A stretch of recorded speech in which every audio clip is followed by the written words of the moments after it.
So okay dol, padayon lang yapon ang pila dining dapita no, dinhi sa may Bangkal area or sa may Royal Valley o diri sa may Central Park. So tuloy-tuloy gyapon dol ang Pasko diri dol tungod kay mao lagi na every 25 December 25 nagahatag gid ang ato ang dating pangulo no nga si Rodrigo Roa Duterte. Grabe, dili basta-basta dol.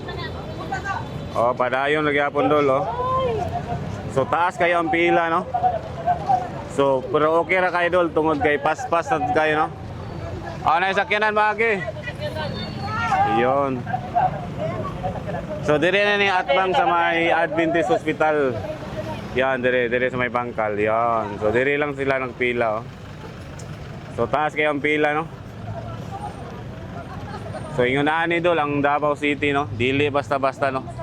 Tungod kay nagapanghatag yun o pinaskuhan ang Duterte family. So inani ang ligasiya diri dol, dili basta-basta no. So update ta karon no mga atong oras na sa mga alas 8 alas 9 or alas 10. So tuloy-tuloy gyapon ang pila diri dol oh.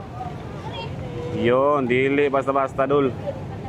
So dito ni mulusot sa may Central Park no, diya sa may Royal Valley. So diya siya tungod kay dito magud ang ipanghatag dito sa may Taal area no. So ingon ani dol. Sa tuwing Pasko gini nagapanghatag diri dapita dol sa Davao City.